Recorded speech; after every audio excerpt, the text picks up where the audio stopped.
Assalamualaikum warahmatullahi wabarakatuh. Everyone.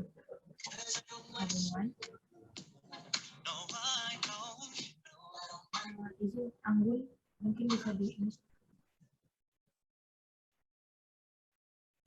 suaranya bocor. Ya, saya ulangi. Assalamualaikum warahmatullahi wabarakatuh.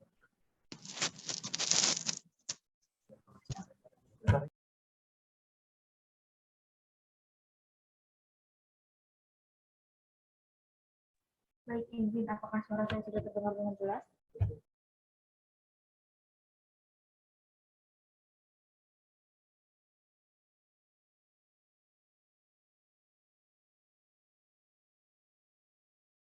Ya, bagaimana sekarang? Apakah sudah jelas sih kan?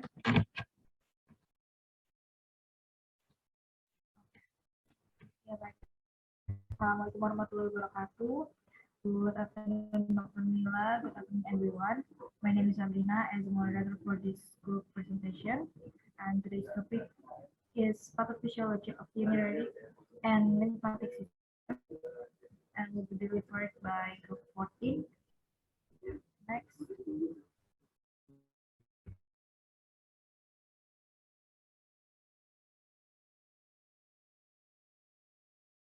Okay, let me introduce the members of group 14. First one, Evi Naya, and then Hafiz Nasrullah, and the last Satyodana. For group 14, you may start your presentation.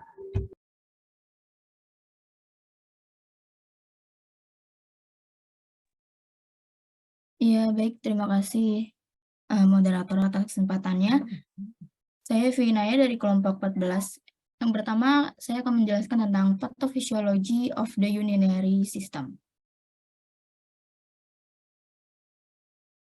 The definition, the urinary system is an important system for removing metabolic waste produced by the body, especially nitrogen compounds such as urea and creatinine, foreign materials, and waste products. This metabolic waste is excreted atau secreted by the kidney in the form of urine. The urine will then go down through the ureters to the bladder for temporary storage, and finally, periodically will be excreted through the urethra.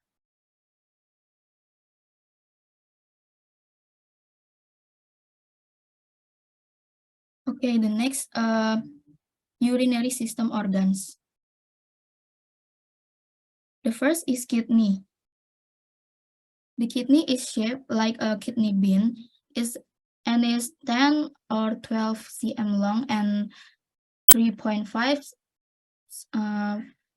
sampai 5 cm thick, located in the space behind the upper abdominal membrane of the body atau retroperitoneum. The right kidney lies further down than the left kidney. The kidney is warped by a thin fibrous tissues hoop. On the medial side, there is depression known as the hilus, which is where the blood vessel enter and exit the ureter. Jadi, bagian ureter atas itu melebar dan mengisi hilus ginjal, dikenal sebagai piala ginjal atau pelvis renalis. Pelvis renalis akan terbagi lagi menjadi mangkuk besar dan kecil yang ditonjolkan jaringan ginjal berbentuk kerucut yang disebut papila ginjal.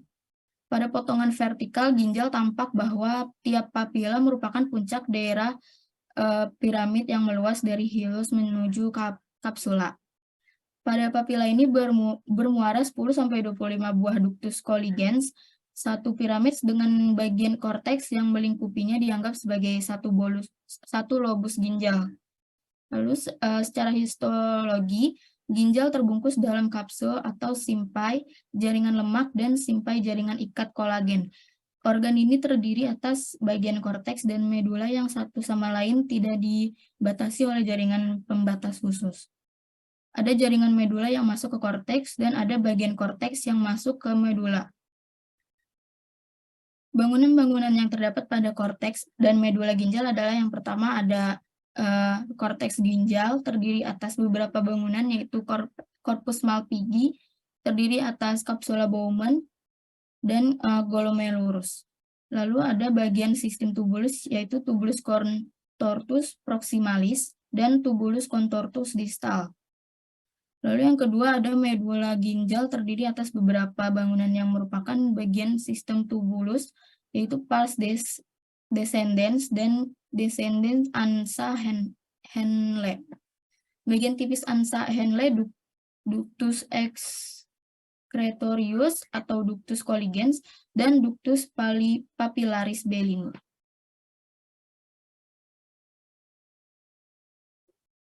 The next is Malpighian corpus atau corpus Malpighi. The corpus Malpighi consists of two kinds of buildings, namely the Bowman capsule and the glomerulus. Bowman capsule is actually an epithelialized widening of the proximal end of the renal outflow tract atau nephron. This part is invaginated by tuft of capillaries or glomerulus until it gets a double wall cup-like shape. The outer wall is called the parietal layer, while the inner wall is called the visceral layer, which is tightly attached to the glomerulus tuft. Jadi korpus Malpighi terdiri dari dua macam bangunan, yaitu kapsul Bowman dan glomerulus. Kapsul Bowman sebenarnya merupakan perlebaran ujung proksimal saluran keluar ginjal atau nephron yang dibatasi epitel. Bagian ini diinvaginasi oleh jumbai kapiler sampai mendapatkan bentuk seperti cangkir yang berdinding ganda. Dinding sebelah luar disebut lapis parietal, sedangkan dinding dalam disebut lapis visceral, yang melekat erat pada jumbai glomerulus.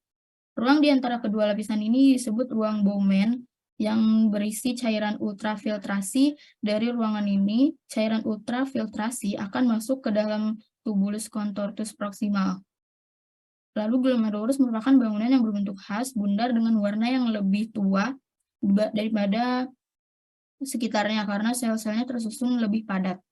Glomerulus merupakan gabungan pembuluh kapiler. Glomerulus ini akan diliputi oleh epitel pars visceralis, kapsul Bowman, dan kapsul Bowman. Jadi, di sebelah luar terdapat ruang Bowman yang akan menampung cairan ultrafiltrasi dan meneruskannya ke tubulus contortus proximal. Ruang ini dibungkus oleh epitel pars parietal kapsul Bowman. Lalu ada penjelasan tentang kapsul Bowman itu pada satu kutub bertautan dengan tubulus contortus proximal yang membentuk kutub tubular. Sedangkan pada kutub yang berlawanan bertautan dengan arteriol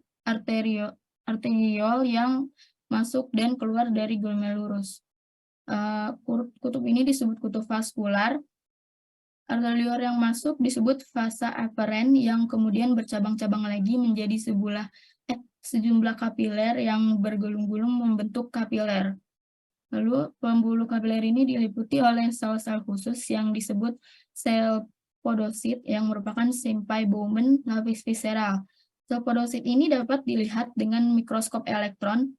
Kapiler-kapiler ini kemudian bergabung lagi menjadi arteriol yang selanjutnya keluar dari glomerulus dan disebut vasa afferent yang berupa sebuah arteriol.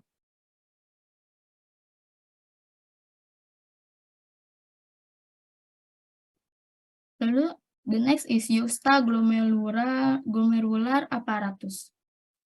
The smooth muscle cell of the afferent vasa wall near the glomerulus denature into epithelioid cells. These cells appear bright, and within their cytoplasm are granules containing the enzyme renin, and enzyme necessary is controlling blood pressure. These cells are known as glomerular juxta cell. Jadi, sel-sel otot polos dinding vasa afferent di sekitar glomerulus berubah sifatnya menjadi sel epiteloid. Sel-sel ini tampak terang dan di dalam sitoplasmanya terdapat granula yang mengandung enzim renin, suatu enzim yang diperlukan dalam mengontrol tekanan darah. Sel Sel-sel ini dikenal sebagai sel juxtaglomerular. Renin akan mengubah angiotensinogen atau suatu peptida yang dihasilkan oleh hati menjadi angiostensin 1. Selanjutnya angiostensin 1 ini akan diubah menjadi angiostensin 2 oleh enzim angiostensin covering enzim. Angiostensin 2 akan mempengaruhi korteks adrenal atau kelenjar anak ginjal untuk melepaskan hormon aldosteron. Hormon ini akan meningkatkan reabsorpsi natrium dan klorida termasuk juga air di tubulus ginjal, terutama di tubulus contortus distal dan mengakibatkan bertambahnya volume plasma. Angiostensin 2 juga dapat bekerja pada sel-sel tubulus ginjal untuk meningkatkan reabsorpsi natrium, klorida, dan air. Di samping itu, angiostensin 2 juga bersifat vasokonstriktor, yaitu menyebabkan konstriksinya dinding pembuluh darah.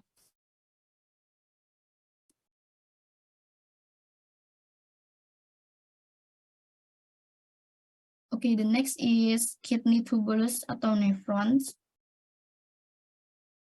Di tubulus ginjal ini ada 4 bagian, yaitu the first is proximal cortical tubulus atau tubulus contortus proximal. The proximal cortical tubulus meanders and ends as a straight channel in the renal medulla atau pars deferens Henle, yaitu dindingnya disusun oleh selapis sel kuboid dengan batas-batas yang sukar dilihat. Inti sel bulat, bundar, biru, dan biasanya terletak agak berjauhan satu sama lain. Sitoplasmanya berwarna asidofili atau kemerahan. Permukaan sel yang menghadap ke lumen mempunyai parasikat atau brush border. Tubulus ini terletak di korteks ginjal. Fungsi tubulus contortus proximal adalah mengurangi isi filtrat glomerulus 80-85% dengan cara reabsorpsi via transport atau pompa natrium. Glukosa, asam amino, dan protein seperti bikarbonat akan diresorpsi. Lalu, the next is ANSA Henle. ANSA Henle is divided into 3 parts, namely the thick part, down, atau pars ascendens, the thin part, thin segment, and the thick part up, pars ascendens. Segmen tebal turun mempunyai gambaran mirip dengan tubulus contortus proximal, sedangkan segmen tebal naik merupakan mempunyai gambaran mirip tubulus contortus distal. Segmen tipis ANSA Henle mempunyai tampilan mirip pembuluh darah kapiler,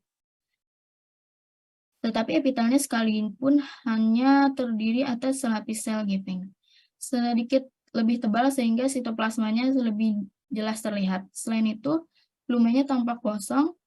ANSA Henle terletak di medula ginjal. Fungsi ANSA Henle untuk memekatkan atau mengencerkan urin. Lalu the third is distal contortus tubulus. The distal contortus tubulus runs serpentine. The wall is composed of cuboidal cell layer with a clear intercellular boundaries than the proximal cortical tubulus. Tubulus contortus distal berjalan berkelok-kelok. Dindingnya disusun oleh selapis sel kuboid dengan batas antar sel yang lebih jelas dibandingkan tubulus contortus proximal. Inti sel bundar yang berwarna biru, jarak antar inti sel berdekatan, sitoplasmanya berwarna basofil atau kebiruan, dan permukaan sel yang menghadap lumen tidak mempunyai parasikat.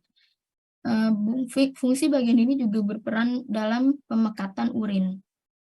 Lalu yang terakhir ada collagenous duct.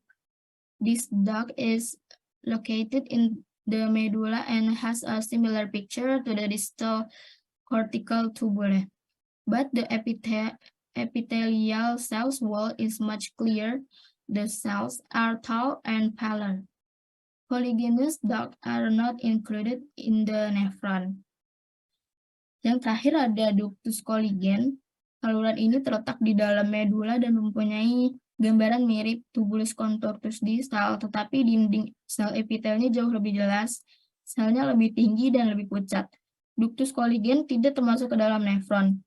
Di bagian medula yang lebih tengah, beberapa ductus Colligen akan bersatu membentuk ductus yang lebih besar yang bermuara ke apex papilla. Saluran ini disebut ductus papillaris atau Bellini. Muara ke permukaan papil sangat besar, banyak dan rapat, sehingga papil tampak seperti sebuah tapisan atau area cribrosa. Fungsi ductus Colligen ini adalah menyalurkan kemih dari nefron ke pelvis ureter dengan sedikit absorpsi air yang dipengaruhi hormon antidiuretik.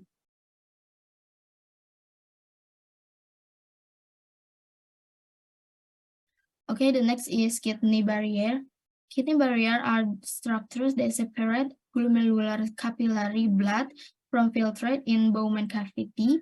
It consists of glomerular capillary endothelium, basal lamina, and podocyte pedicle connected by a slit membrane. Podocyte cells are epithelial cells of the visceral layer of Bowman capsule. Yang selanjutnya ada sawar ginjal atau bisa disebut bangunan-bangunan yang memisahkan darah kapiler glomerulus dari filtrat dan dalam rongga Bowman. Sawar ini terdiri dari endotel kapiler bertingkap, glomerulus, lamina basal, dan pedicle podosit yang dihubungkan dengan membran celah atau slit membran. Sel podosit adalah sel-sel lapisan viscera kapsula Bowman. Sel-sel ini telah mengalami perubahan sehingga berbentuk bentang. Selain badan sel-sel ini mempunyai beberapa juluran. Yang pertama ada mayor yang meluas dan perikarion dengan cara seperti tentakel seekor gurita. Gunanya sawar ginjal ini adalah untuk menyaring molekul-molekul yang boleh melewati lapisan filtrasi tersebut dan molekul-molekul yang harus dicegah agar tidak keluar dari tubuh. Molekul-molekul yang dikeluarkan dari tubuh adalah molekul yang sudah tidak diperlukan oleh tubuh, sisa metabolisme dan zat-zat toksik bagi tubuh. Molekul ini selanjutnya akan dibuang dalam bentuk urin. Lanjut, proses filtrasi ini tergantung kepada tekanan hidrostatik darah dan kapiler glomerulus.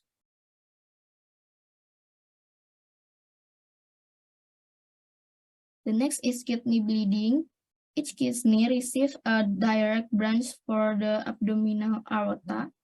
This artery branch into the interlobar artery which runs between the renal pyramids at the border of the renal cortex and medulla. The interlobar artery branch into the arcuate or arciform artery which leaves its original vessel almost perpendicular to the base of the medullary pyramids and runs parallel to the renal surface. This artery then branches off again. Jadi masing-masing ginjal mendapat cabang langsung dari aorta abdominalis atau arteri renalis.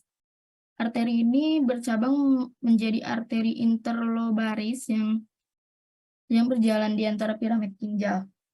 Pada perbatasan korteks dan medula ginjal, arteri interlobaris bercabang menjadi arteri-arteri arcuata atau arciformis yang meninggalkan pembuluh asalnya hampir tegak lurus menelusuri dasar piramid medula dan berjalan sejajar dengan permukaan ginjal. Arteri ini kemudian bercabang-cabang lagi. Cabang-cabang arteri ini berjalan secara radial ke tepian korteks dan dikenal sebagai arteri interlobularis. Dari arteri interlobularis ini terdapat banyak cabang-cabang menjadi arteri interlobularis yang akan berakhir sebagai arteriole glomerula afferent yang mendarahi glomerulus. Fungsi dari perdarahan ginjal ini yaitu fungsi ginjal yaitu membuang bahan sisa terutama senyawa nitrogen seperti urea dan keratinin yang dihasilkan dari metabolisme makanan oleh tubuh, bahan asing, dan produk sisa. Yang kedua, mengatur keseimbangan air dan elektrolit. Yang ketiga, ada mengatur keseimbangan asam dan basa, lalu menghasilkan renin yang berperan dalam pengaturan tekanan darah, dan menghasilkan eritroprotein yang mempunyai peran dalam proses pembentukan eritrosit di sumsum tulang. Lalu juga produksi dan ekskresi urin.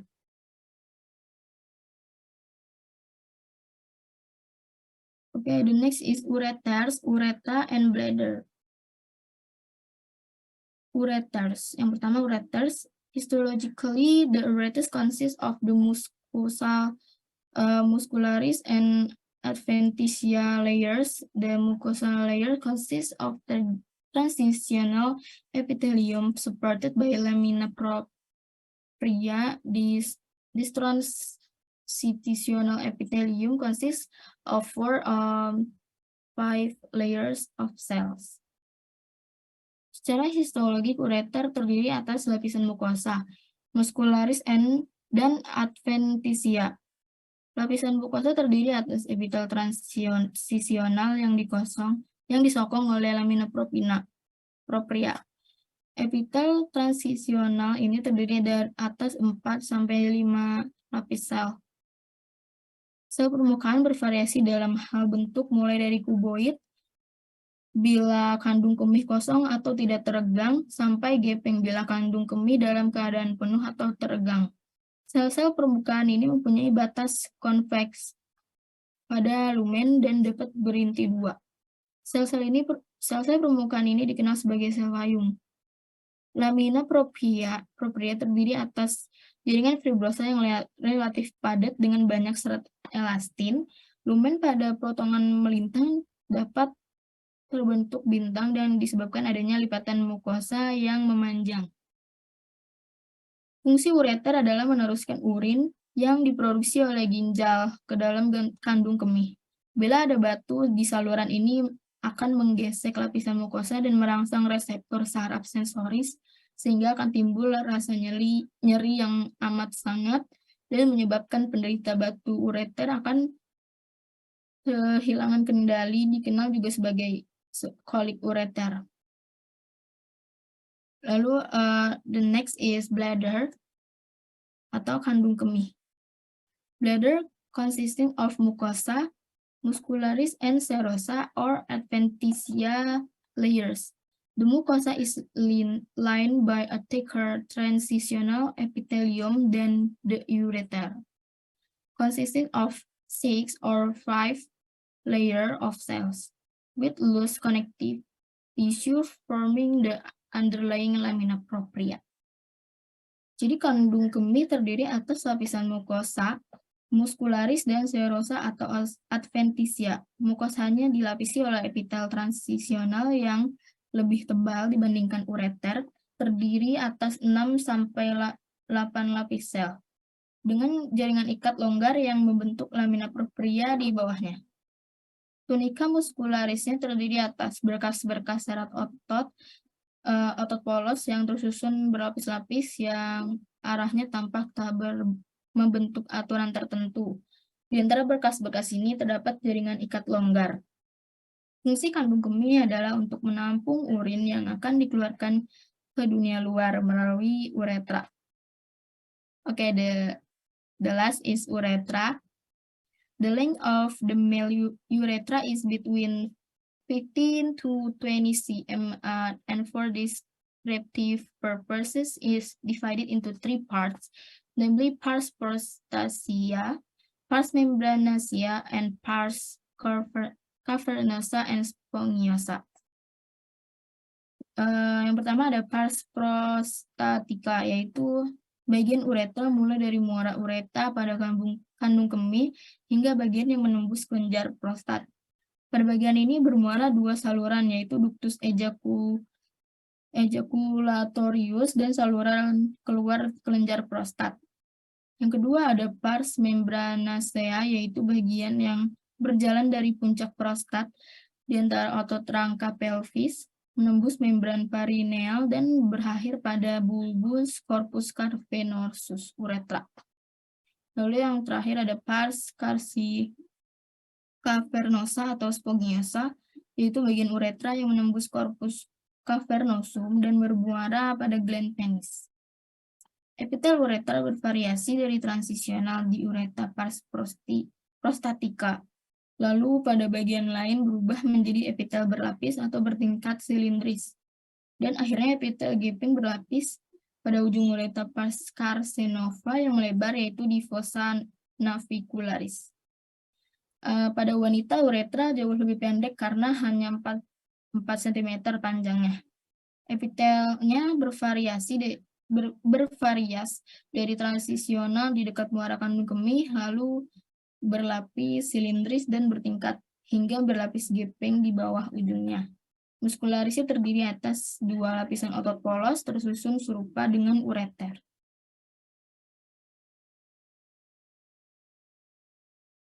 Okay, the next is urinary system physiology.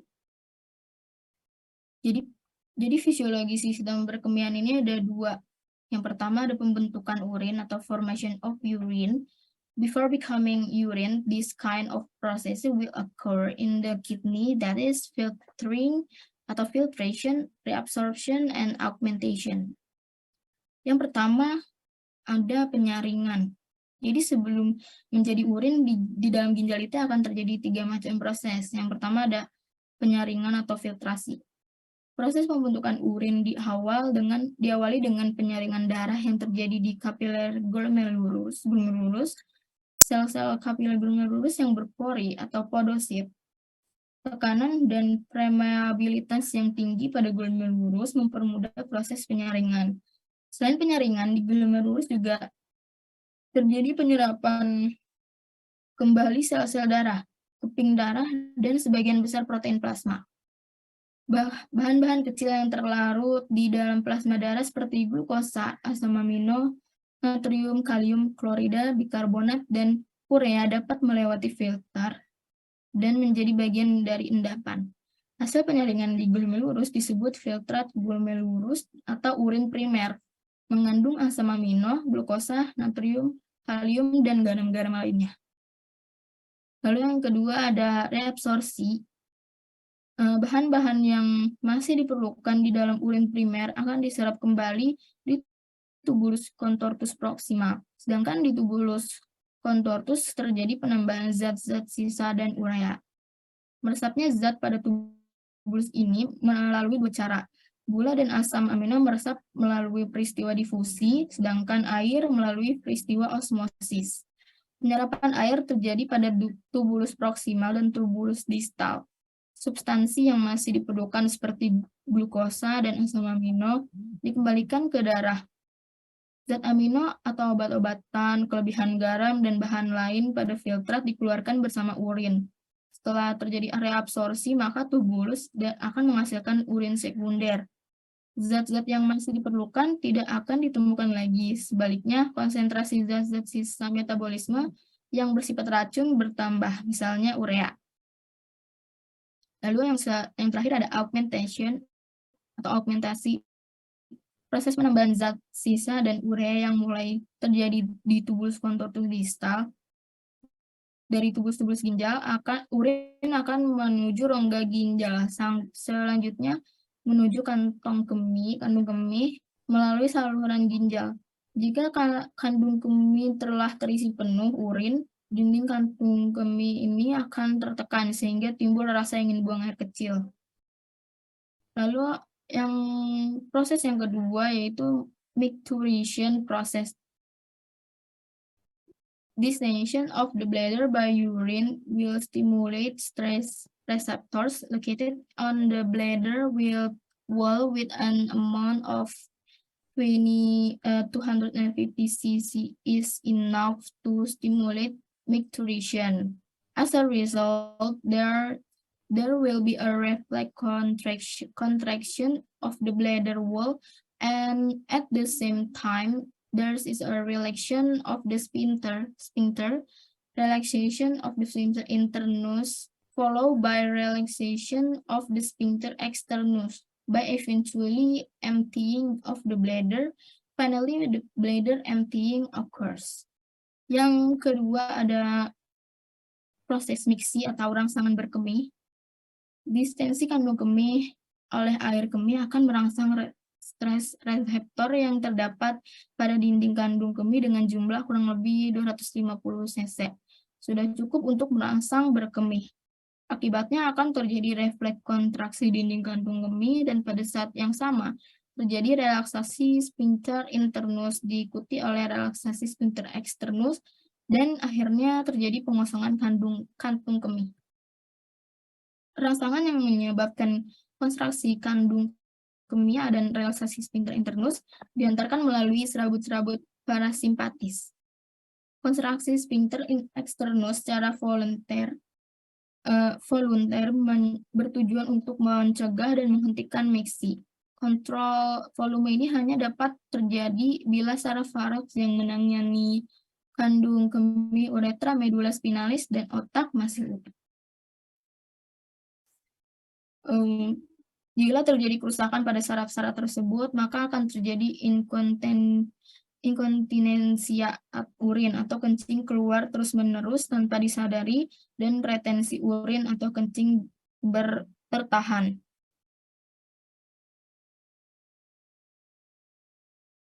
Yang ingin saya lanjutkan jelaskan lebih lanjut yaitu langkah-langkah buang air kecil adalah keinginan sadar untuk buang air kecil, lalu otot diafragma panggul rileks, leher kandung kemih bergerak ke bawah, outlet terbuka, dan peregangan dinding dan peregangan dinding reseptor dirangsang.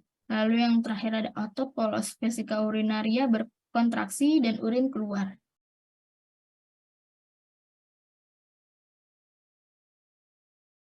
Okay, the next is urinary system disorders.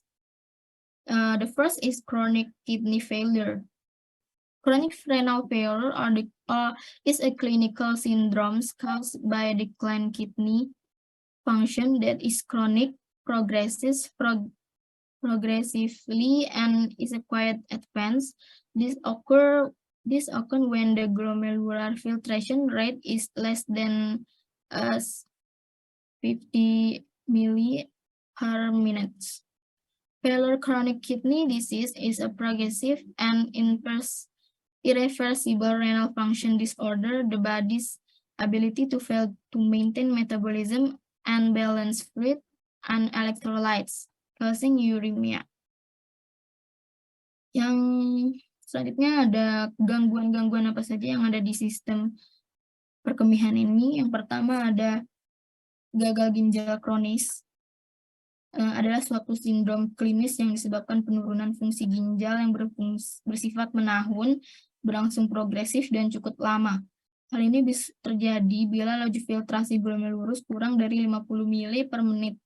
Gagal ginjal kronik merupakan gangguan fungsi renal yang progresif dan irreversibel, di mana kemampuan tubuh gagal untuk mempertahankan metabolisme dan keseimbangan cairan dan elektrolit sehingga terjadi uremia. Gagal ginjal kronik adalah kemunduran fungsi ginjal yang progresif dan irreversibel, di mana terjadi kegagalan kemampuan tubuh untuk mempertahankan keseimbangan metabolik, cairan, dan elektrolit yang menyebabkan uremia dan azotemia. Gagal ginjal kronis merupakan kondisi di mana penyakit pada ginjal yang persisten dengan kerusakan ginjal dan kerusakan GFR. Lalu yang selanjutnya ada patofisiologinya dari penyakit ini. Meskipun penyakit kronik renal failure terus berlanjut, namun jumlah zat terlarut yang harus diekskresi oleh ginjal untuk mempertahankan homeostatis tidaklah berubah. Meskipun jumlah nefron sudah menurun secara progresif, sisa nefron dalam usahanya untuk mempertahankan sisa nefron yang ada mengalami hipertrofi atau penambahan diameter serabut-serabut otot jantung, dan dalam usahanya untuk mempertahankan atau melaksanakan seluruh bagian beban kerja ginjal. Penyebab dari gagal ginjal kronik adalah nefropati diabetes, hipertensi, glomerulonefritis, penyakit ginjal kritis tanpa melihat penyebab awal Sklerosis, inflamasi interstisial, dan fibrosis adalah ciri khas dari chronic renal failure dan menyebabkan penurunan fungsi ginjal. Seluruh unit nefron secara bertahap hancur. Ya, selanjutnya dijelaskan oleh rekan saya.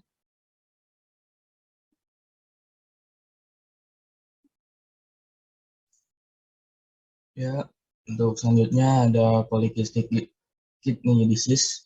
Polycystic kidney disease is the main cause and stage renal failure and common indication for dialysis or kidney transplantation. Polycystic kidney disease is a condition where the kidney are filled with many cysts. Polycystic kidney disease may appear sporadically as a developmental disorder or may be acquired in adult life, but most forms are hereditary. Jadi polycystic kidney disease atau penyakit ginjal polikistik adalah penyebab utama gagal ginjal stadium akhir dan indikasi umum untuk dialisis atau transplantasi ginjal. Penyakit ginjal polikistik merupakan suatu keadaan ginjal dipenuhi oleh banyak kista. Penyakit ginjal polikistik dapat muncul secara sporadis bagi kelainan perkembangan atau dapat diperoleh dapat kehidupan dewasa. Tetapi sebagai besar, bentuk bersifat herediter. Di antara bentuk-bentuk yang diperoleh, kista sederhana dapat berkembang di ginjal sebagai akibat dari penuaan, dialisis, obat-obatan, dan hormon. Dapat menyebabkan penyakit multikistik. Dan ginjal dan kista ginjal sering merupakan manifestasi sekunder dari sindrom proliferatif genetik.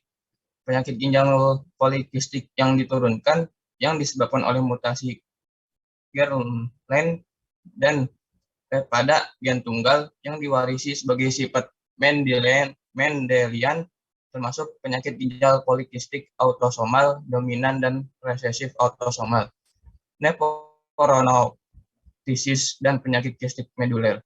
Usia saat onset, tingkat keparahan gejala, dan tingkat perkembangan menjadi gagal ginjal stadium akhir atau kematian sangat bervariasi pada kelompok penyakit ini. Next.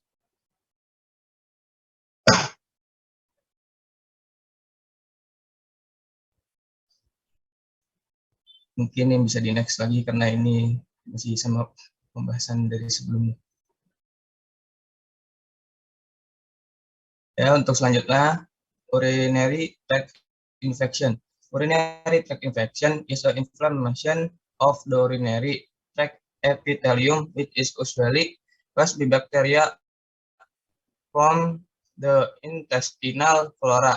Cystitis atau inflammation of bladder is the most common urinary tract infection.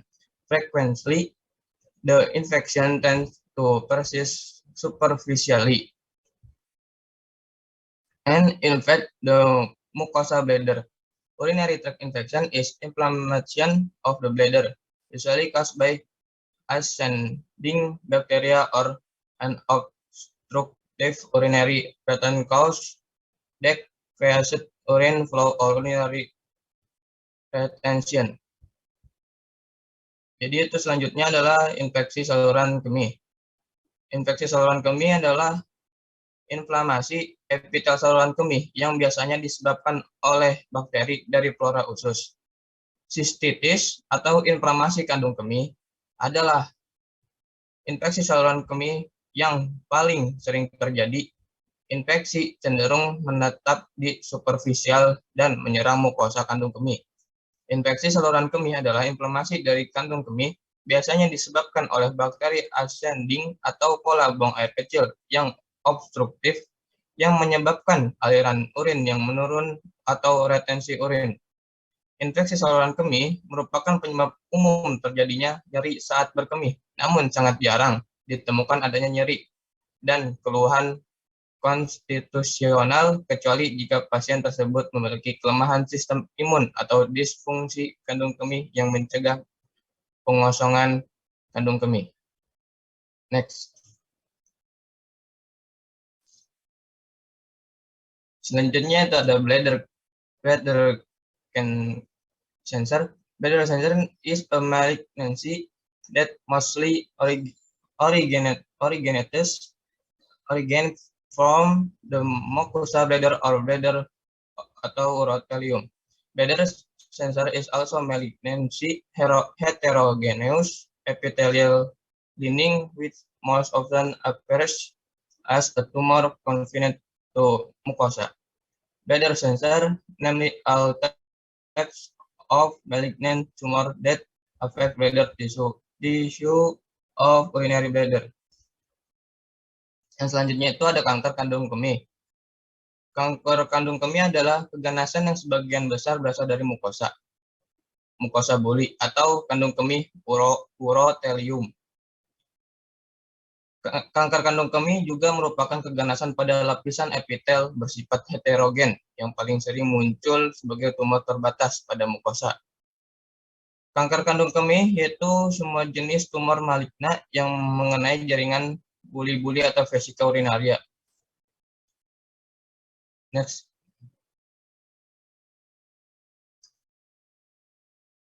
Yang selanjutnya itu benign prostate hyperplasia atau BPH. The exact cause of benign prostatic hyperplasia is not known at this time, but benign prostatic hyperplasia becomes a very common condition in men of the age. The prostate is one of the only organs in the urinary system owned by men and not owned by women. The prostate itself is a small gland about the size of a walnut, weighing about 2 to 28.35 grams. That sits between bladder and penis at the base of the bladder. This gland is part of the male reproduction system and its position around the urethra carrying urine from the bladder to the penis. Jadi benign prostatic hyperplasia merupakan salah satu organ pada sistem perkemihan yang hanya dimiliki oleh kaum pria dan tidak dimiliki oleh wanita. Prostat sendiri merupakan kelenjar kecil seukuran kenari dengan berat sekitar 28,35 gram yang terletak di antara kandung kemih dan penis di bagian besar kandung kemih. Kelenjar ini merupakan bagian dari sistem reproduksi pria dan posisinya mengelilingi saluran uretra yang membawa urin dari kandung kemih ke penis. Prostat memiliki 2 atau lebih lobus atau bagian dan tertutup oleh lapisan luas jaringan dan berada di depan rektum tepat di bawah kandung kemih. Prostat juga berfungsi sebagai penghasil semen yaitu cairan yang dikeluarkan bersama sperma saat ejakulasi. Prostat membesar berbanding searah dengan bertambahnya usia seorang pria. Pada pria dewasa usia sekitar 20-30 tahun, prostat berukuran 3 x 3 x 5 cm atau volumenya sekitar 25 ml. Dan pertumbuhannya masih bersifat konstan, namun seiring bertambahnya usia prostat bisa menjadi lebih besar atau lebar dari ukuran normalnya. Pada usia 60 tahun, 50% pria mengalami benign prostatic hyperplasia dan mempengaruhi sebanyak 90% pria pada usia 85 tahun. Selain itu, benign prostatic hyperplasia adalah penyebab paling umum kedua dari intervensi bedah pada pria di atas 60 tahun. Semakin tinggi usia seorang pria, maka ukuran prostat pun akan semakin besar. Next. Dan selanjutnya ada glomerulonephritis. Glomerulonephritis is a kidney disease caused by inflammation of the small filter in the kidney called the glomerulus. The function of the glomerulus is to remove the body's metabolic waste and remove excess fluid from the bloodstream through urine. Fluid from the bloodstream through urine in people suffering from glomerulonephritis. The function of the kidney as an organ for removing metabolic waste and fluid is important. This important function is no longer present due to the inflammatory process in the glomerulus so that there is a accumulation of metabolic waste and fluid in the body. Terus selanjutnya ada glomerulonefritis, merupakan penyakit ginjal yang disebabkan oleh peradangan saringan kecil yang terdapat dalam ginjal yang disebut glomerulus. Fungsi glomerulus adalah untuk membuang sisa-sisa metabolisme tubuh dan mengeluarkan kelebihan cairan dari aliran darah melalui urin. Pada orang yang menderita glomerulonefritis, fungsi ginjal sebagai organ pembuangan zat-zat sisa metabolisme dan cairan yang penting ini sudah tidak ada. Akibat proses peradangan pada glomerulus sehingga terjadi penumpukan sisa metabolisme dan cairan di dalam tubuh. Kondisi glomerulonefritis pada masing-masing pasien dapat berbeda-beda. Ada yang mengalami serangan glomerulonefritis secara tiba-tiba dan dalam waktu yang singkat, atau pada umumnya disebut glomerulonefritis akut. Dan ada yang mengalami serangan dalam waktu yang lama. Bisa disebut glomerulonefritis kronis. Selain itu, penyakit ini juga bisa berkembang pesat sehingga mengakibatkan kerusakan ginjal dalam beberapa minggu atau bulan dan tidak jarang berakhir dengan gagal ginjal. Next.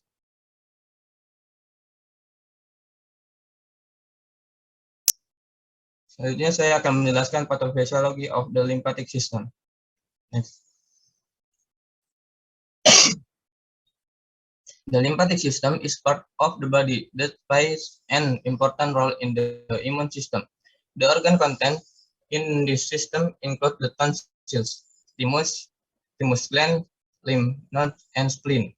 The lymphatic system is the tissues, vessels, and organs that work together to move excess lymph fluid back into the bloodstream. There are both under lymph nodes in the human anatomy.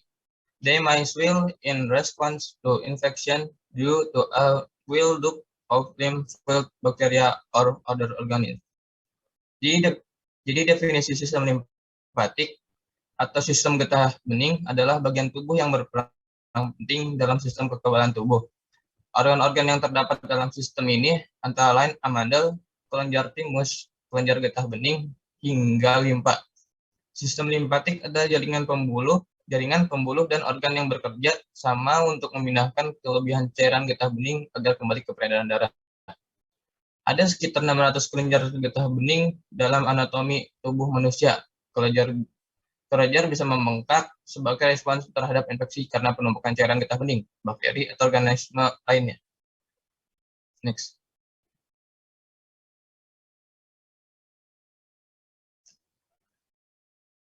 Selanjutnya urinary system organ. Primary lymphatic organ. Nama itu ada thymus. The thymus is a pink, grainy organ located in the mediastinum, generally just behind the breastbone in newborns and young children. The thymus is relatively large, generally extending from the base of the neck to the superior border of the heart. The thymus range is large size relative to body size in the first year or to after birth. Dan selanjutnya itu ada organ sistem limpatik. Dalam organ lymphoid primer, yang pertama itu ada thymus. Thymus adalah organ berwarna merah muda dan berbutir-butir yang terletak di mediastinum, umumnya tepat di belakang tulang dada. Pada bayi yang baru lahir dan anak kecil, thymus relatif besar, umumnya memanjang dari pangkal leher ke batas superior jantung. Thymus mencapai ukuran terbesarnya relatif terhadap ukuran tubuh pada 1 atau 2 tahun pertama setelah lahir. Thymus mencapai ukuran absolut maksimumnya dengan berat sekitar 40 gram atau 1,4 ons. Tepat sebelum masa pubertas, setelah pubertas ukurannya secara bertahap mengecil dan menjadi semakin berserat. Suatu proses yang disebut involusi. Pada saat seseorang mencapai usia 50 tahun, berat thymus mungkin kurang dari 12 gram atau 0,3 ons. Penurunan ukuran dan kemampuan sekresi thymus secara bertahap dapat membuat orang lanjut usia lebih rentan terhadap penyakit. Next.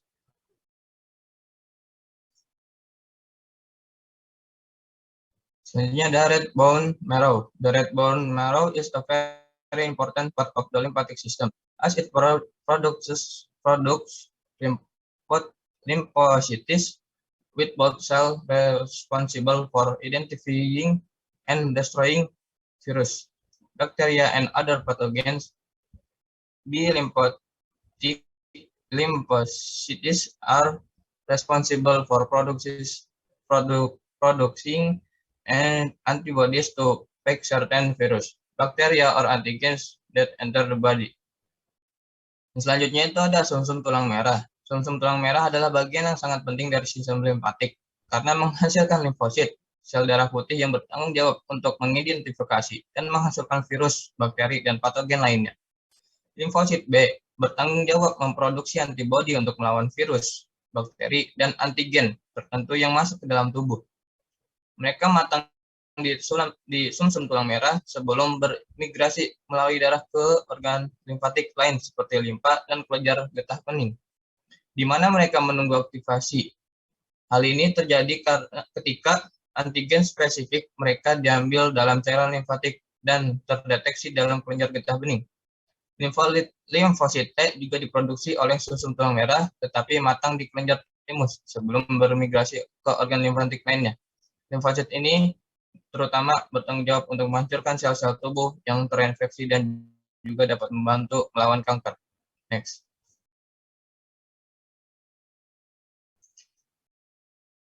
Secondary lymphatic organ, spleen. The allus spleen contains the largest lymphoid pulp in the body. The function of the spleen can be summarized as first removing normal body cell and other blood component by phagocytosis. Second, storage iron recycled from the red blood cell. And third, initiating immune response by B cell and T cell in response to antigen in the blood circulation. The spleen is about 12 cm long and weigh nearly 160 gram on average. Yang selanjutnya itu ada organ limfoid sekunder. Yang pertama itu ada limfa. Limfa dewasa mengandung kumpulan limfoid terbesar di dalam tubuh. Fungsi limfa dapat diringkas sebagai yang pertama itu membuang sel darah normal dan komponen darah lainnya dengan cara fagositosis. Yang kedua itu menyimpan zat besi yang didaur ulang dari sel darah merah. Dan yang ketiga memulai respon imun oleh sel B dan sel T sebagai respon terhadap antigen dalam sirkulasi darah. Limfa memiliki panjang sekitar 12 cm dan beratnya rata-rata hampir 160 gram. Limfa berwarna merah tua karena darah yang dikandungnya. Limfa terletak di sepanjang batas lateral perut yang melengkung di antara tulang rusuk ke-9 dan ke-11 di sisi kiri. Histologi limfa dikelilingi oleh kapsul yang mengandung kolagen dan serat elastis. Komponen seluruhan di dalamnya membentuk pulpa limfa, mengandung sejumlah besar sel darah merah dan pulpa putih menyerupai nodul limfoid. Pulpa merah bertugas menyerang sel darah merah yang rusak, sedangkan pulpa putih bertugas memproduksi sel darah putih untuk menghasilkan antibodi. Limfa mudah sekali robek sehingga pukulan yang tampaknya kecil pada sisi kiri perut dapat memecahkan kapsul. Hasilnya adalah pendarahan internal yang serius dan akhirnya shock peredaran darah. Cedera seperti ini merupakan risiko yang diketahui oleh olahraga kontak seperti sepak bola, hoki, dan rugby. Dan aktivitas atletik yang lebih individual seperti ski dan veteluncur. Next. Selanjutnya akan dijelaskan oleh rekan saya. Baik, izin melanjutkan. For the next is masih di secondary lymphatic organs, yaitu lymph nodes. Lymph nodes are small lymphoid organs with diameters from 1 mm to 25 mm, like about 1 inch. The largest number of lymph nodes are located in the neck, armpit, and groin, where they protect us from the bacteria and other invaders. Blood vessels and nerves reach the lymph nodes at a shallow indentation called the hilum. Jadi kelenjar getah bening adalah organ limfoid kecil dengan diameter 1 mm hingga 25 mm, sekitar 1 inci. Jumlah terbesar dari kelenjar getah bening terletak di leher, ketiak, dan selangkangan, di mana mereka melindungi kita dari bakteri dan penyerang lainnya. Pembuluh darah dan saraf mencapai kelenjar getah bening pada lekukan dangkal yang disebut hilus. Dua set pembuluh limfatik aferen dan limfatik eferen adalah terhubung ke setiap kelenjar getah bening. Aferen limfatik membawa getah bening ke kelenjar getah bening dari perifer jaringan. Limfatik aferen menembus kapsul kelenjar getah bening di sisi yang berlawanan dengan hilus.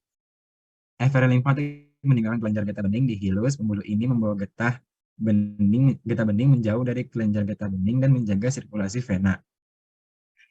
Kelenjar getah bening ini melindungi dari patogen dan antigen lain di dalam sistem pencernaan dan pernapasan.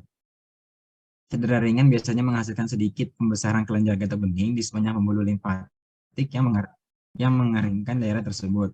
Tanda ini sering disebut kelenjar bengkak. Ini biasanya menunjukkan peradangan pada struktur perifer. Pembesaran secara umum terjadi hasil dari peningkatan jumlah limfosit dan fagosit dalam nodus sebagai respon terhadap infeksi kecil dan terlokalisasi infeksi. Pembesaran kelenjar getah bening yang kronis atau berlebihan adalah limfadenopati. Next.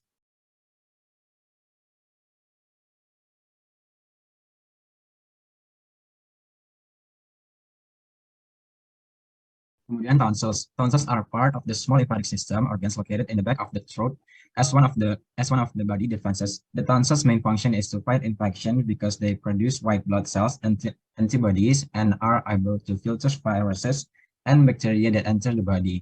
They also prevent foreign objects that may be inhaled or swallowed from entering the lungs. Jadi selanjutnya adalah tonsil. Tonsil atau amandel adalah bagian dari organ sistem limfatik yang berukuran kecil dan terletak di belakang tenggorokan.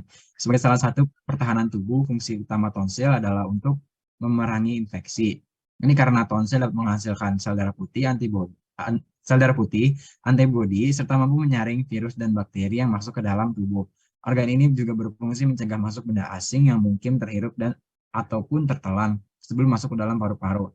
Amandel adalah nodul limfoid terbesar. Amandel adalah nodul limfoid besar di dinding faring. Kebanyakan orang memiliki 5 amandel kiri dan kanan. Tonsil palatina terletak di bagian posterior. Posterior inferior, batas rongga mulut di sepanjang batas dengan faring. Amandel faring tunggal sering disebut adenoid, terletak di dinding superior posterior nasofaring. Sepasang lingual amandel terletak jauh ke dalam epitel mukosa yang menutupi dasar lidah. Karena lokasinya amandel lingual biasanya tidak terlihat kecuali jika mereka menjadi terinfeksi dan membengkak, suatu kondisi yang dikenal sebagai tonsilitis. Boleh next.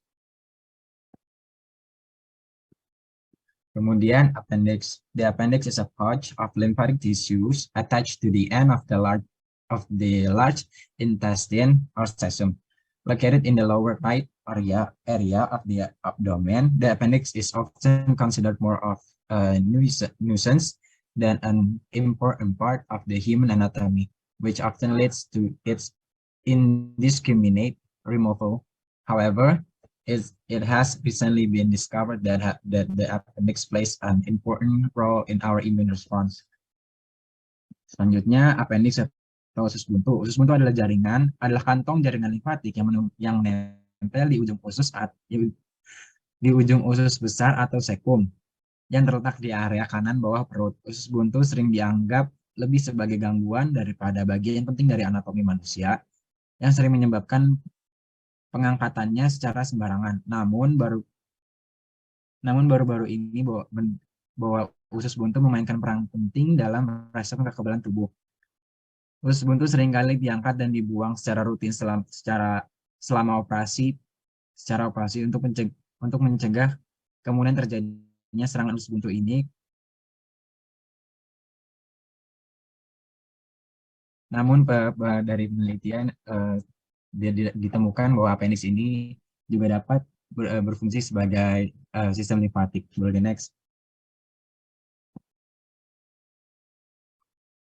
Kemudian ada Peyer's patches.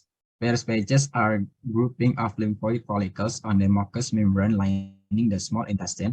Lymphoid follicles are small organs in the lymphatic system similar to lymph nodes.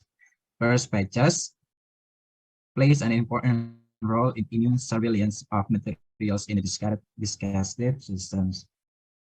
Selanjutnya ada Pairs patches. Pairs patches adalah pengelompokan folikel limfoid pada selaput lendir yang melapisi usus kecil.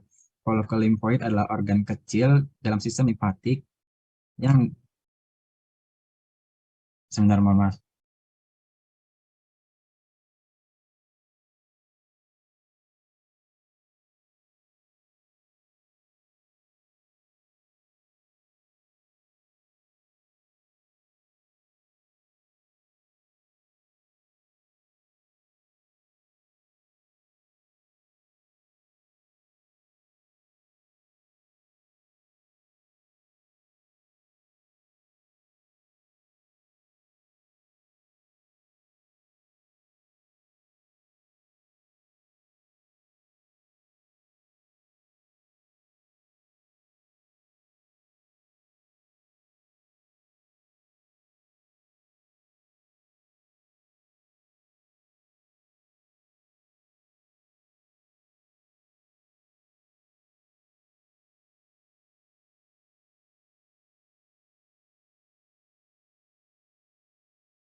Lanjutkan.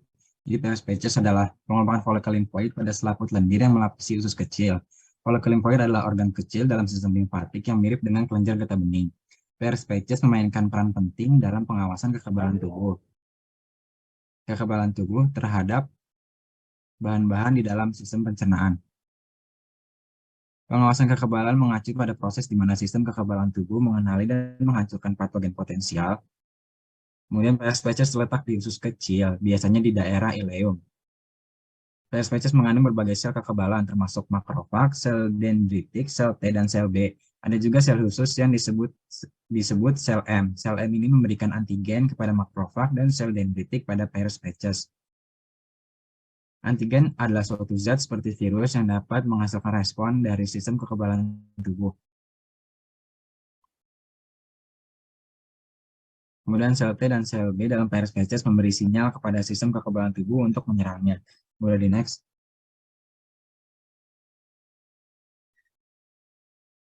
Selanjutnya, lymphatic system physiology. In general, the lymphatic system has three functions. Firstly, is maintain low protein concentrations in the interstitial fluid so that the blood proteins filtered by the capillaries will be retained inside tissues, increasing the volume of tissues fluid and increasing fluid pressure.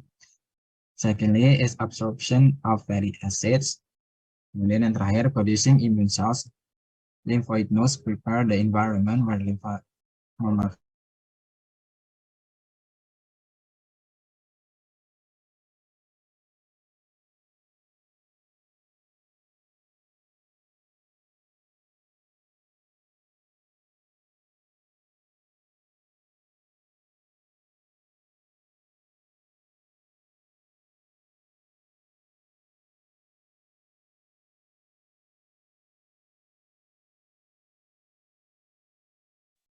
melanjutkan.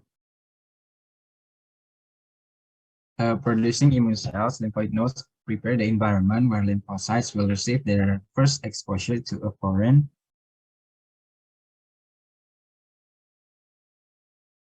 Jadi secara umum lymphatic system punya 3 fungsi.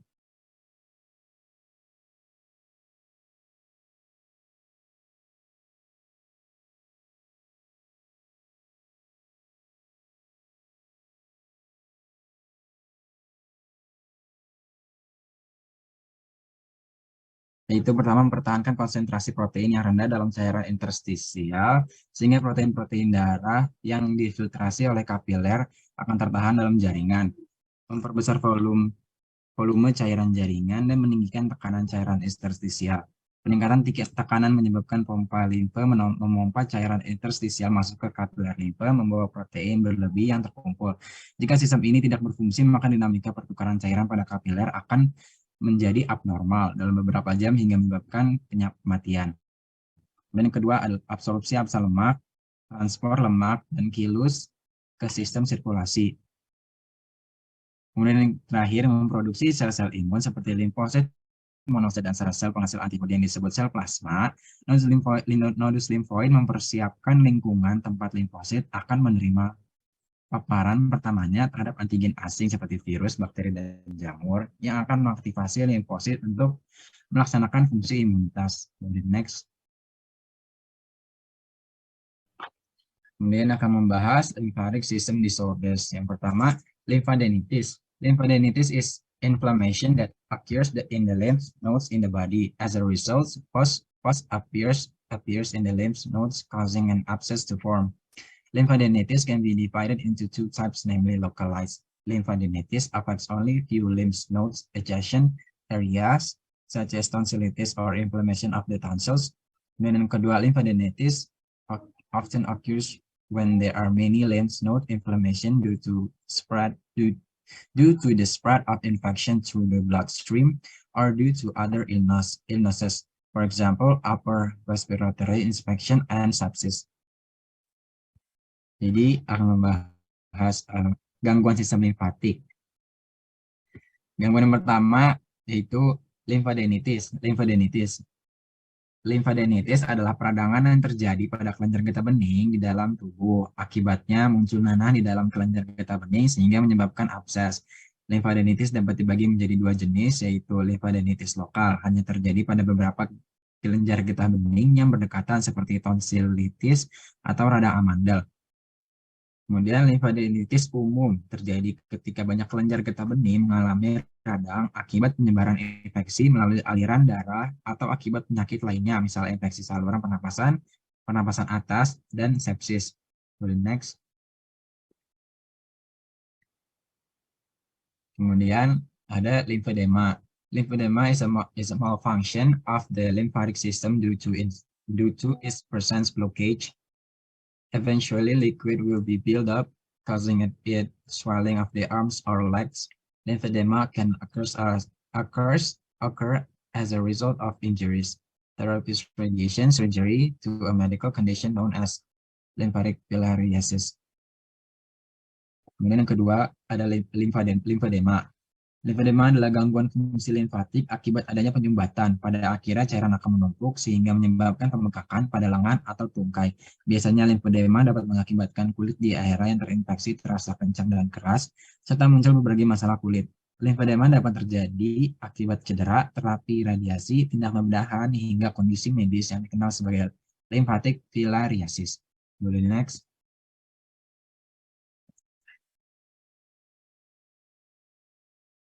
Kemudian lymphoma. Lymphoma is the cancer of the lymph nodes that develops and spread uncontrollably. Malignant tumor cells can get in the way lymphatic ducts to the lymph nodes, thus interfering with the flow of fluid lymphs. There are two types of lymphoma that can affect the lymphatic system, namely Hodgkin lymphoma and non-Hodgkin lymphoma. Jadi ada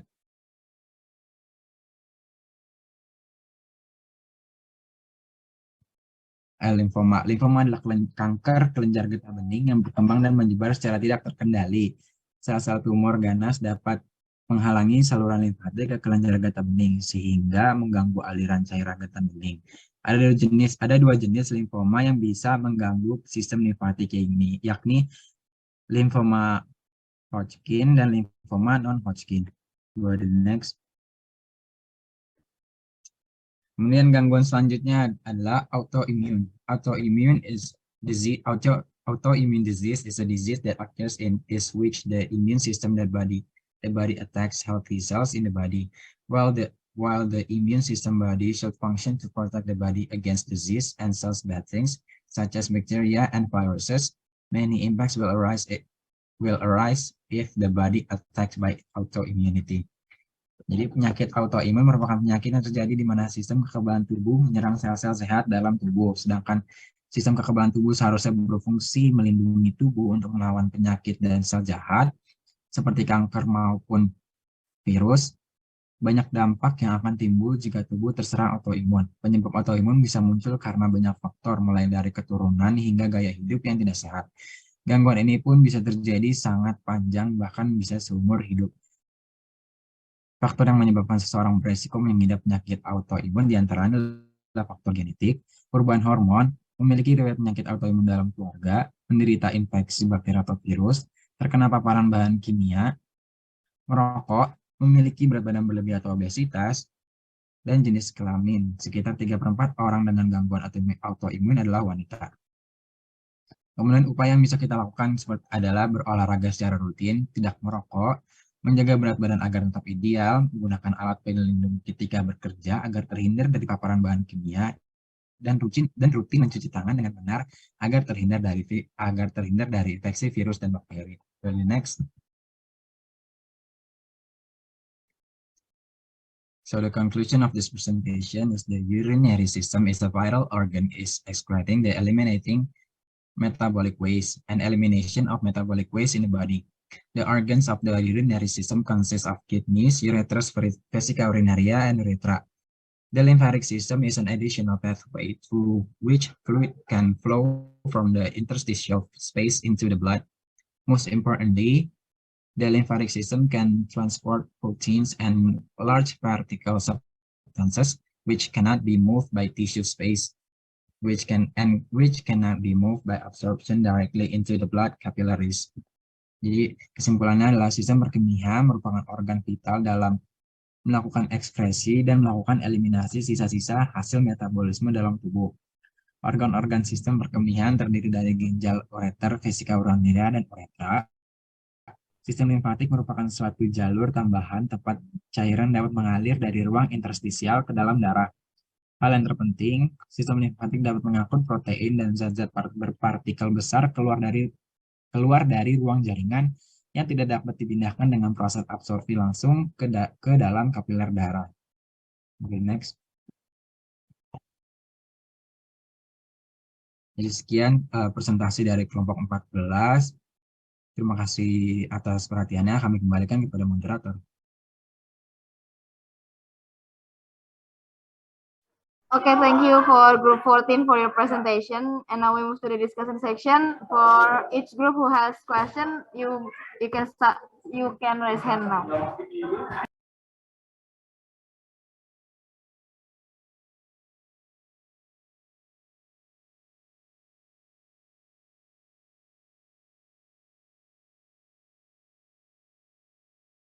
Yes, from Rayhana, the first question. Oke, thank you moderator. Jadi tadi kan grup udah ngejelasin tentang anatomi, terus juga gangguan pada ginjal ya. Nah, seperti yang udah kita ketahui bahwa manusia itu bisa gitu hidup dengan satu ginjal, tapi tentunya dengan berbagai risiko. Nah, yang ingin saya tanyakan di sini, apakah manusia yang hidup dengan satu ginjal itu akan berpengaruh terhadap masa hidupnya gitu? Maksudnya nggak, apakah masa hidupnya akan berkurang atau gimana gitu? Mungkin bisa dijelasin sama kelompok.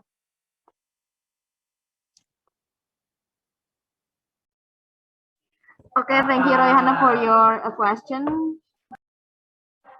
For the next question from Audrey. Oke, thank you moderator. Jadi di sini saya izin bertanya kepada kelompok. Tadi kan disebutkan penyebab dari chronic kidney disease atau gagal ginjal kronis itu dapat dari nefropati toksik dan obstruktif. Nah, yang mau saya tanyakan, nefropati toksik dan obstruktif itu sendiri tuh apa sih? Lalu mekanisme gangguan tersebut dapat menyebabkan chronic kidney disease itu bagaimana ya? Terima kasih. Okay, thank you Audrey for your questions. And next from Enda.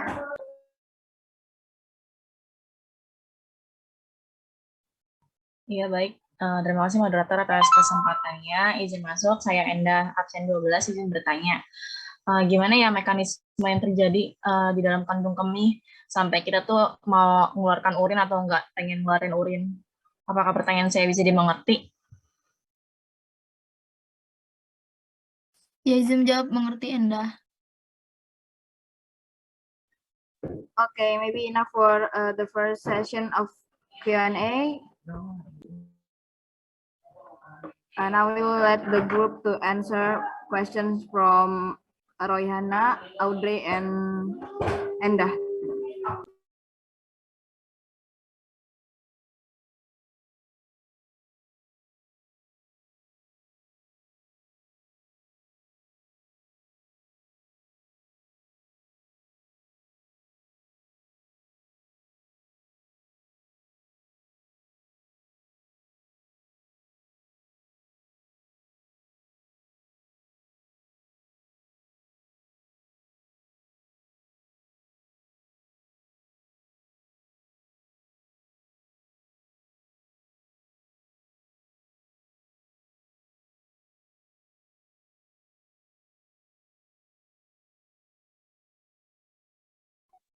Pertanyaannya, nefropati toksik dan nefropati obstruktif, dan bagaimana mekanisme gangguan tersebut dapat menyebabkan chronic kidney disorder. Jadi, nefropati obstruktif merupakan suatu keadaan di mana terjadi kerusakan pada parenkim ginjal yang disebabkan oleh adanya obstruksi atau penyumbatan. Sedangkan nefropati penyumbatan pada traktus urinarius, sedangkan nefropati toksik adalah penyalahgunaan analgesik dan nefropati timbal. Jadi kemudian mekanismenya seperti namanya obstruktif. Jadi obstruktif ini sendiri artinya penyumbatan. Nah, penyumbatan itu dapat menyebabkan racun menumpuk di ginjal atau saluran urin dan membebani ginjal. Kondisi yang dapat mengganggu aliran urin ini yang akan menyebabkan gagal ginjal. Bagaimana, Audrey? Apakah terjawab? Baik, terima kasih Satrio sudah terjawab. Baik, terima kasih.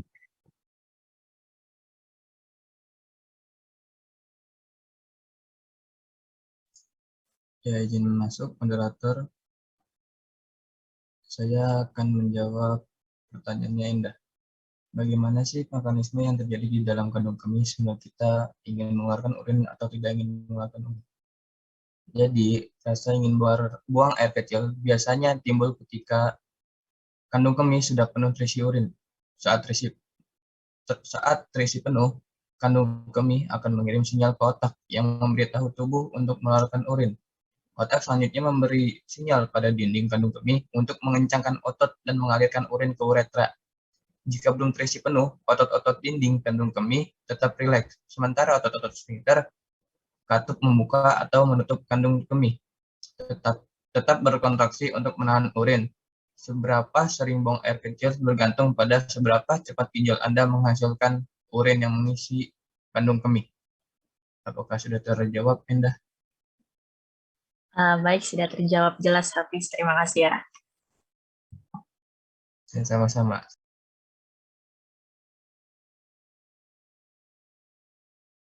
Baik, izin menjawab pertanyaan dari Royhana. Ini pertanyaannya, apakah bisa manusia hidup dengan satu ginjal? Jadi jawabannya adalah bisa. Pemilik ginjal tunggal bisa menjalani kehidupan normal seperti mereka yang memiliki ginjal lengkap. Tetapi beberapa orang lebih rentan mengalami penyakit ginjal sepanjang hidupnya. Pada kondisi ketika seseorang memiliki ginjal tunggal karena cacat bawaan atau harus kehilangan salah satu ginjalnya karena pengangkatan, besar kemungkinan terjadi hilangnya fungsi ginjal di masa mendatang, kira-kira ketika menginjak usia 25 tahun ke atas. Meski begitu, hilangnya fungsi ginjal ini masih terbilang ringan. Selain itu, besar kemungkinan juga terjadi hipertensi untuk orang-orang yang hidup dengan satu ginjal. Tetapi orang-orang ini bisa hidup sehat dan berkualitas seperti pemilik sepasang ginjal yang mampu bekerja dengan normal. Sekian, apakah menjawab, Abil? Ya, Satrio terjawab. Terima kasih. Baik, terima kasih.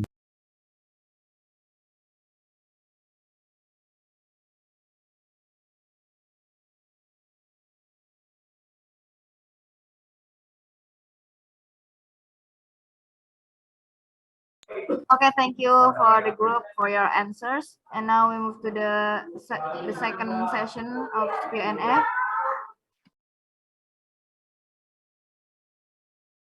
Okay, next question from Salsabila. Ya, izin masuk, maaf. Izin memperkenalkan diri, nama saya Salsa dari absen 33. Izin bertanya kepada kelompok, mau tanya, mengapa sih wanita itu lebih rentan terkena infeksi saluran kemih dibanding laki-laki? Bagaimana kelompok, apakah pertanyaan sudah jelas? Izin menjawab, sudah jelas. Okay, thank you Salsabila for your question. And next, New Dewi. Izin masuk moderator, terima kasih atas kesempatannya. Saya Nilu Dewi dari absen 26. Izin bertanya kepada kelompok ya. Tadi kan dijelaskan tentang autoimun. Izin bertanya, mengapa perempuan lebih beresiko memiliki gangguan autoimun ya? Apakah karena perempuan nggak memenuhi upaya yang dapat mengurangi resiko autoimun tersebut atau bagaimana? Apakah sudah jelas kelompok? Ya, sudah jelas, Dewi. Okay, thank you Dewi for your answer, for question. And now we'll let the group to answer Salsabila's and Dewi's question.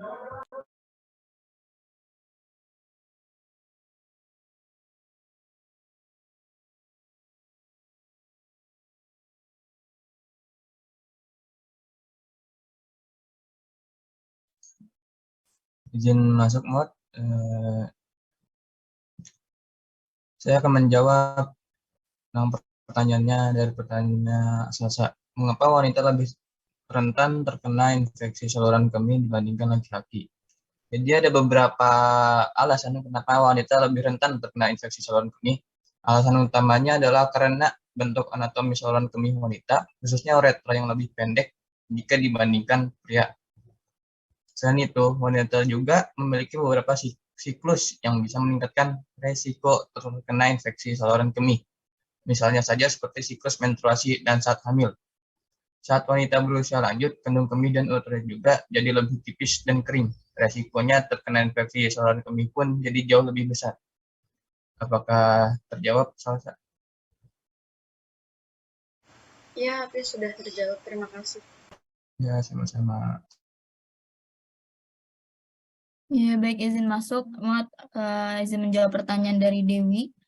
Tadi Dewi bertanya mengapa perempuan lebih berisiko memiliki gangguan autoimun ya? Apakah karena perempuan enggak memenuhi upaya yang dapat mengurangi resiko autoimun tersebut atau bagaimana? Jadi jawabannya bukan karena perempuan tidak dapat memenuhi upaya yang dapat mengurangi resiko autoimun ya, melainkan ada faktor lainnya. Sedikit saya jelaskan tentang autoimun. Penyakit autoimun adalah suatu kondisi yang terjadi ketika sistem kekebalan tubuh secara keliru mulai merusak jaringan tubuh sendiri dengan menganggapnya asing. Biasanya sistem kekebalan mampu memahami perbedaan antara sel asing dan sel sehat.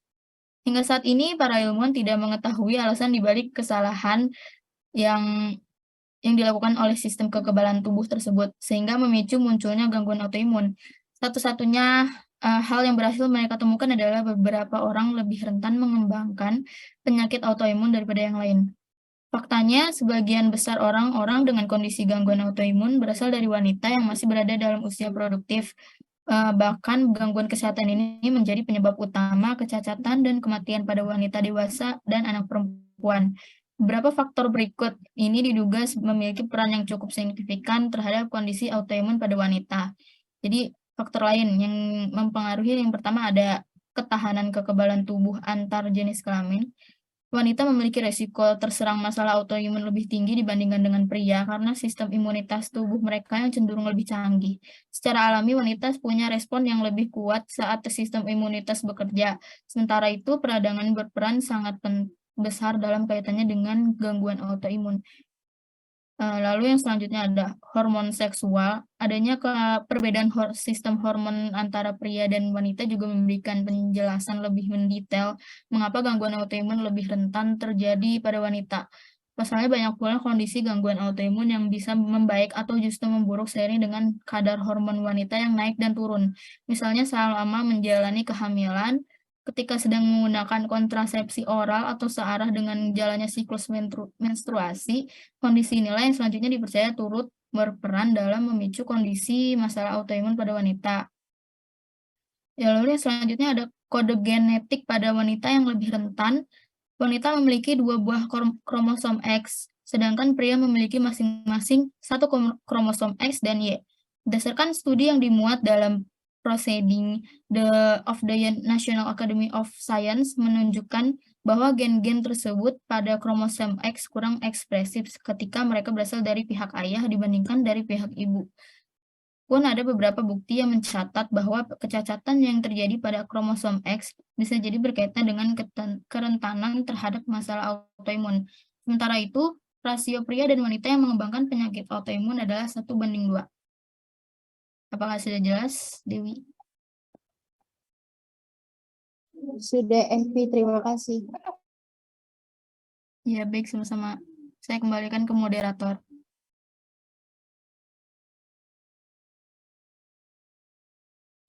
Okay, thank you for group 14 for your answers. Does anyone still have question for group 14? Salsa, do you still have question?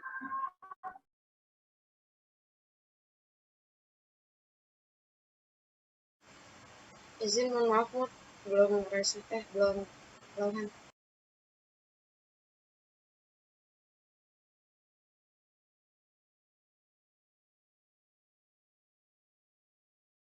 Okay, if there's no more question for group 14, I will close the presentation.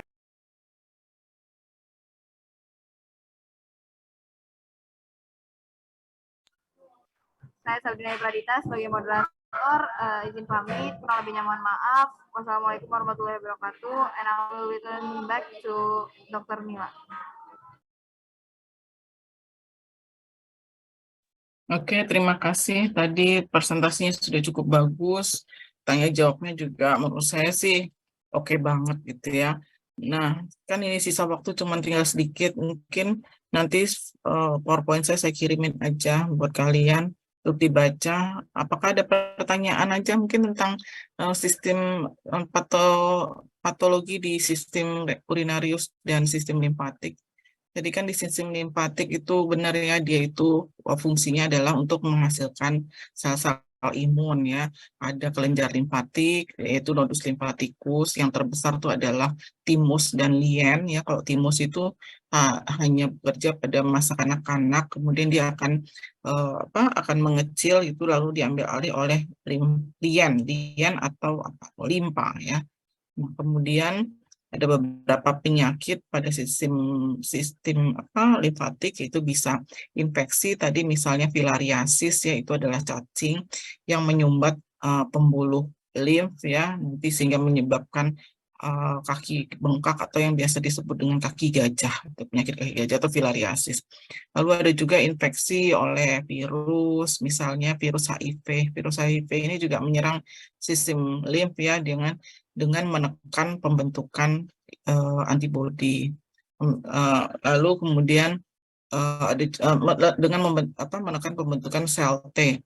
Lalu kemudian ada juga penyakit keganasan, misalnya limfoma, baik Hodgkin maupun non-Hodgkin jenisnya. Lalu ada lagi apa tadi? Alergi ya, autoimun, itu semua adalah sebenarnya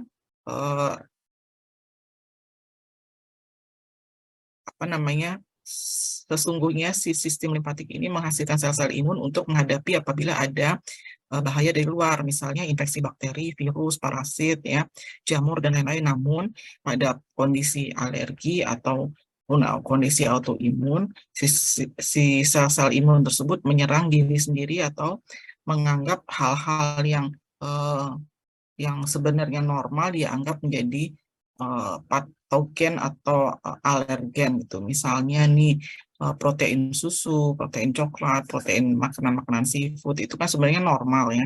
Tapi pada kondisi tertentu, pada pasien tertentu, sistem imunnya mengenali itu sebagai hal yang membahayakan sehingga akan timbul respon imun, itu yang disebut alergi. Kalau autoimun tadi respon imunnya berlebihan tapi dia menyerang diri sendiri, bisa menyerang sistem saraf, menyerang otot dan lain sebagainya, dan menyerang kulit gitu ya. Jadi itu adalah patogenesis atau patofisiologi atau penyakit-penyakit yang ada pada sistem limfatik. Sedangkan kalau pada sistem urinaria sama ya, bisa infeksi ya, infeksi saluran kemih mulai dari uretra, kandung kemih sampai ginjal tadi udah disebutin ya. Lalu ada juga batu ya, pembentukan batu, lalu ada juga kelainan kongenital, lalu ada juga keganasan ya, tumor atau keganasan pada sistem urinarius, terus ada apa lagi, kegagalan gagal ginjal ya, gagal berfungsinya ginjal sebagai organ filtrasi zat-zat toksik. Ada pertanyaan nggak sampai sini? Kita tanya jawab aja lah ya. Udah tinggal sisa 5 menit. Do you have any questions? Moderator mungkin mau bertanya.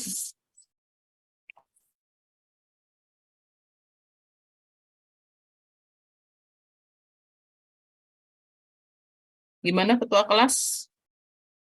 Ada yang punya pertanyaan? Ya, izin Bu, izin mengenalkan diri, saya Satrio, ketua kelas 1 RKI. Sepertinya dari teman-teman semua sudah cukup Bu, sudah tidak ada yang ingin ditanyakan. Oke, ya sudah. Kalau tidak ada pertanyaan, nanti siapa yang menghubungi saya, ntar saya share PowerPoint-nya yang tentang materi di list aja apa yang belum saya kirimin, nanti saya kirimin PowerPoint-nya apa aja gitu ya. Ya kalau sudah, dan waktunya juga udah tinggal 3 menit lagi, kita sudah